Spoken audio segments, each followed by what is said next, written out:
fui picado por um carrapato.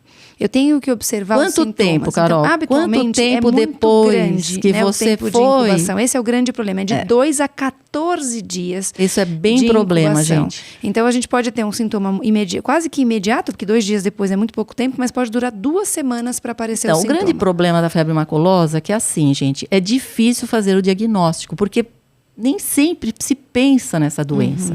E enquanto você está deixando de pensar na doença, o que acontece é que ela progride rápido e ela é muito fatal. Esse é o grande problema. Exatamente. Então, vejam só, habitualmente começa com uma febre alta. E não necessariamente ela tem outros sintomas nesse início do quadro. Você evolui para manchas no corpo e aí sim você pode começar a pensar. Febre alta, né, Carol? Pode ser qualquer coisa, sim, né, gente? Com certeza. Até influenza, qualquer coisa. Agora, quando começa a ter manchas no corpo, aí se levanta a lebre da história. Exatamente. Ainda mais essa fase de que a gente tem uma circulação maior. Exatamente, né? Porque aí você tem manchas no corpo e não são manchas quaisquer. Ela tem manchas no corpo, inclusive na planta dos pés, na palma das mãos, tá certo? Não é... Aliás, daí que vem o nome febre maculosa, de mácula, que são todas essas manchas aí. Isso. Tá? A pessoa evolui com sintomas mais intensos. A pessoa tem dor de cabeça, a pessoa tem uma prostração, não é uma bobagem, a pessoa fica acabada, tá certo? Não é uma bobagem qualquer.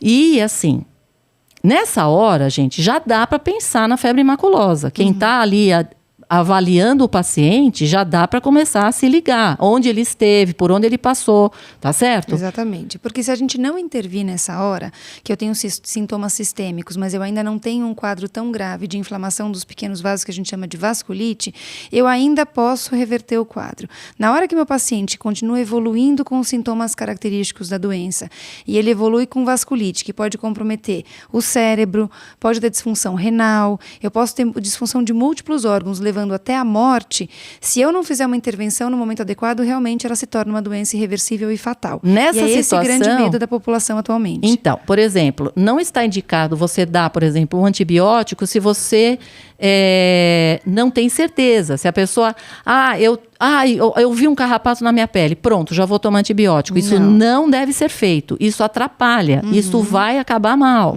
Porque você pode demorar mais tempo ainda para apresentar sintomas, tá certo? Exatamente. E outra, o fato de ter tido um carrapato na pele não necessariamente era um carrapato que estava contaminado com a bactéria, tá certo?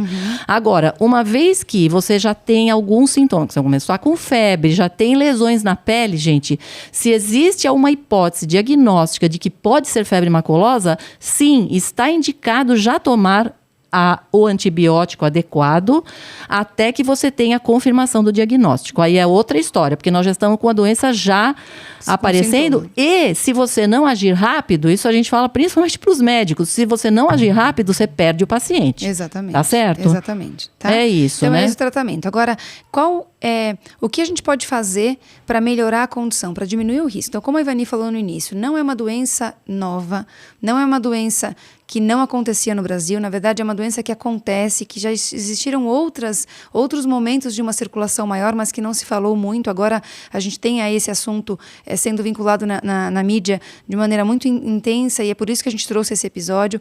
Então é uma doença que acontece sim, já aconteceu outros surtos e a gente tem visto agora nesse momento então um aumento da ocorrência da doença. Então, Carol, uma coisa importante, desculpa te interromper, mas o que as pessoas tendem a fazer, como a gente teve há uns anos atrás, 2018, a gente teve febre amarela.